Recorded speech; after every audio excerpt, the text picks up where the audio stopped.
Soy Jay Sanz y les doy la bienvenida de vuelta a mi canal. El día de hoy les traigo recomendaciones para leer en este verano. Como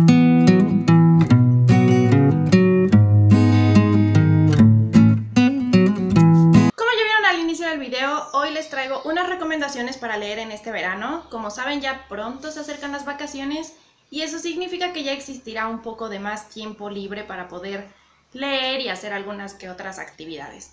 Pero principalmente muchos se van de viaje, entonces pues no está de más llevarse un libro bajo el brazo para irse entreteniendo durante el camino o para disfrutar en el lugar al que vayan. Un ratito de lectura nunca hace daño y al contrario, leer durante las vacaciones pues evidentemente nos va a desarrollar la imaginación mucho más, y al no estar presionados por las responsabilidades de la escuela, pues vamos a poder disfrutar muchísimo más la lectura. Así que seleccioné algunos libros de todos géneros y para todas las edades que podrían interesarles en este verano, y al menos son mis recomendaciones. Así que los primeros dos libros que les voy a recomendar son muy pequeños y pienso que estarían ideales para llevar en el camino, es decir, durante el camión, el carro o el avión, y son Guerra y El Aleph de Jorge Luis Borges. En el caso de Guerra es un libro muy pequeño que de hecho tiene este formato porque está pensado como pasaporte, ya que la autora lo que hace aquí es una reflexión respecto a lo que uno podría experimentar o qué se sentiría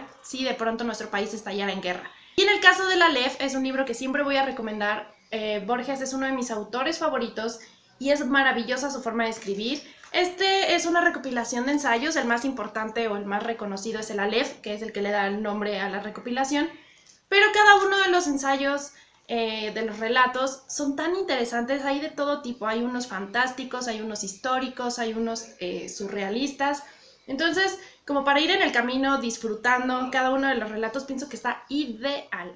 Si tú que me estás viendo eres pequeño o tienes niños en casa, pienso que para iniciarse en la lectura en este verano y para pasar un buen rato en vacaciones, yo les recomiendo los dos libros de Brian Selznick, que es La invención de Hugo Cabret y Maravillas. Al menos en México son los únicos dos que están traducidos, aunque en inglés Brian Selznick tiene muchos más. Pero estos dos libros son increíbles y pienso que son maravillosos para iniciarse en la literatura, sobre todo si eres un pequeñito, porque lo que hace Brian Selznick es que acompaña dentro de su narración ilustraciones. Entonces está la narración, que es muy sencilla y en realidad es muy fácil de leer, aunque se vea chocho, en realidad es por todas las imágenes, pero acompañado de estas descripciones están ilustraciones maravillosas, y eso hace que la lectura sea muy relajada, muy sencilla, y las ilustraciones son preciosas, de verdad. O sea, no se van a arrepentir y son libros increíbles para iniciarse en la literatura. La invención de Hugo Cabret nos cuenta la historia de Hugo, que es un niño huérfano que vive en la estación de trenes de París, y a raíz de que le roba a un vendedor de juguetes, va a iniciarse una aventura maravillosa para encontrarse a sí mismo. Es una historia muy bella y pienso que para los pequeñines les va a encantar, porque además pues las imágenes te van a permitir visualizar un poco del mundo de Hugo. Mientras que en Maravillas vamos a conocer dos historias, que es la de Ben y Rose. Ambos viven en épocas diferentes, es decir, Rose, su historia se cuenta en el año de 1927 y la de Ben en 1977. Pero en algún punto de la historia, ambas historias se van a cruzar. Ahora, que si este verano tienes más ganas de leer autoras, pues traigo dos autoras que de verdad a mí me han marcado muchísimo y que te hacen sufrir un poquito. Así que si tienes ganas de leer autoras y al mismo tiempo tienes ganas de sufrir un poquitín este verano, pues traigo otras dos recomendaciones muy interesantes, que es Matar a un ruiseñor, escrito por Harper Lee, y Persuasión, de Jane Austen. Matar a un ruiseñor es una novela extraordinaria y es una especie de autobiografía de Harper Lee, que es más bien sería como un periodo de su infancia, en donde Harper Lee nos relata un poco sobre lo cruel que era la vida en el sur de Estados Unidos. La verdad es que es una novela extraordinaria. Está narrado desde la perspectiva de Scout, que es una niña, y nos cuenta cómo era su vida en una sociedad donde se dictaminaba que las mujeres debían de ser muy femeninas, es decir, de usar vestiditos, no salir a jugar con los niños, pero Scout era todo lo contrario, pero ella era así porque su papá le daba esa libertad. Su papá Atticus era un abogado que defendía a los que nadie quería defender y eso está muy marcado en esta historia. Es muy bonito descubrir el porqué del título, pero es más bonito ver cómo Atticus era un hombre que estaba adelantado a su época en el sentido de que quería darle la libertad a sus hijos, de que buscaran su propia identidad y al mismo tiempo defender a estas personas que nadie quería defender por su estatus social o por su color de piel. Por otro lado está Persuasión de Jane Austen. Jane Austen tiene novelas muy conocidas como Orgullo y Prejuicio y Sensatez y Sentimientos, etc. Yo ya he leído todas las novelas de Jane Austen, entonces puedo decirles que todas son altamente recomendables, pero si tienes ganas de leer algo diferente de ella, podrías leer Persuasión. Persuasión es una de sus historias un poco más maduras y al mismo tiempo pienso yo que es de las menos románticas, porque si bien todas las historias de Jane Austen cumplen como un patrón, en esta vemos más como el sufrimiento y la tristeza de perder al amor de tu vida por una decisión influenciada por terceros. Esta es una de las historias que más me gustaron de ella. Fue la última novela publicada de Jane Austen, porque las otras que tiene como los Watson o son novelas inconclusas que ella ya no tuvo la oportunidad de terminar. Persuasión fue su última novela terminada. Entonces es una novela increíble, a mí me gustó muchísimo. A una protagonista llamada Anne, que es una mujer sumamente frágil, triste y que siempre se ha dejado llevar por lo que dice su familia, y su enamorado, el capitán Wentworth, que tras haberse separado años atrás, se lo vuelve a encontrar. Entonces es una historia muy linda. Pienso que tiene un gran final, tiene una gran trama y se los recomiendo. Libros muy breves que puedes aprovechar como para si vas a la playa, para mientras estás relajado en la arena, mientras observas el mar, mientras sientes la brisa, como que son libros que podrías disfrutar en ese momento y al mismo tiempo te dejan un aprendizaje muy interesante.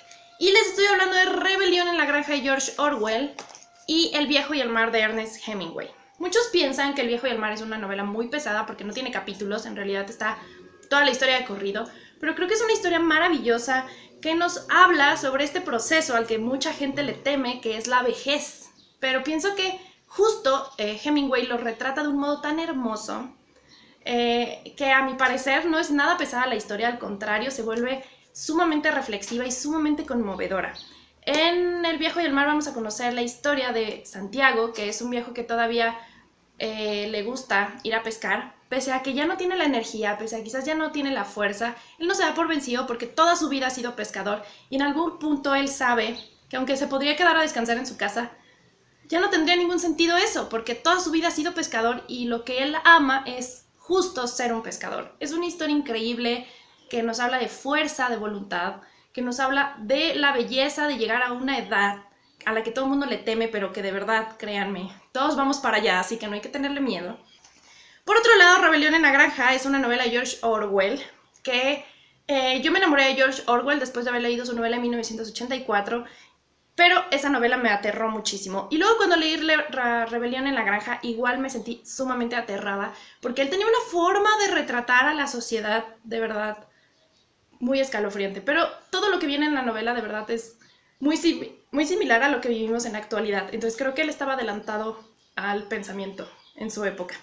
Esta es una novela que nos retrata la vida o la sociedad tiránica del ser humano, pero reflejado desde los animales. Aquí los animales de una granja de pronto se dan cuenta de que ya no quieren vivir bajo el régimen del humano, entonces se rebelan contra él. Los animales se rebelan contra los humanos, entonces deciden tomar el control de la granja, pero quienes los dominan son los cerdos, porque son los animales más inteligentes en la granja y son los que ponen las reglas y etc. El asunto es que lo que comienza bien termina mal porque los animales deciden respetar al principio sus reglas, pero conforme pasa el tiempo los cerdos van transformando estas reglas y poco a poco se van pareciendo más a los humanos de lo que se quisieran Y por último, los últimos 2 libros que recomiendo para leer en estas vacaciones de verano tienen que ver con literatura clásica del siglo XIX. Estos dos libros son dos libros muy interesantes y distintos a la vez, porque mientras uno tiene que ver con aventura, otro tiene que ver con el suspenso, terror, y bueno, ambos son muy diferentes, pero fueron escritos en el mismo siglo, así que son literatura clásica. Por un lado les voy a recomendar Estudio en Escarlata, escrito por Arthur Conan Doyle, que ya he hablado muchísimo de este libro, ya incluso lo tengo reseñado individualmente, así que solamente les voy a comentar que es aquí donde Sherlock Holmes y el Dr. Watson se conocen, y es cuando Arthur Conan Doyle nos adentra al mundo del detective. Es muy interesante esta novela porque aquí vemos por primera vez al personaje en acción. Es cuando descubrimos que Watson es quien narra las historias, porque desde que se muda a vivir con Sherlock Holmes empieza a sentirse tan fascinado por este personaje inusual que decide escribir en una libreta como la especie de memorias de los casos de Sherlock, o al menos los que Sherlock le permite. Y Estudio en Escarlata es una de esas historias, porque es el primer caso que resuelve al lado de su compañero, es decir, es el primer caso de Watson, porque Sherlock se supone que ya tenía antecedentes resolviendo casos. Por otro lado, les recomiendo El extraño caso de Dr. Jekyll y Mr. Hyde, escrito por Robert Louis Stevenson. Este escritor es muy curioso porque tiene novelas tan distintas. Él escribió una llamada La Isla del Tesoro, que habla sobre aventuras, sobre una búsqueda de un tesoro, sobre resolver pistas y eso. Y al mismo tiempo está El extraño caso de Dr. Jekyll y Mr. Hyde, que es una novela un poco más oscura, un poco más pues terrorífica.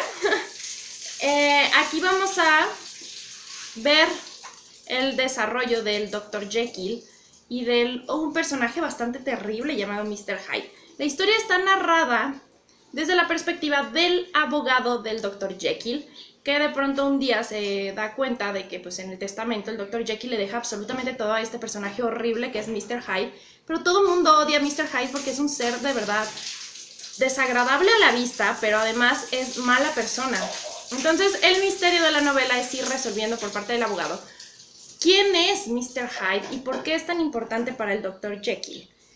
Es una novela muy buena, también es muy breve, yo la tengo en edición ilustrada, entonces también es un poco más larga, pero está muy padre el irse adentrando en este tipo de literatura clásica porque son novelas en realidad tan breves que las disfrutas muchísimo y no te imaginas que esto pues, sea literatura clásica. De hecho, se te pasa así.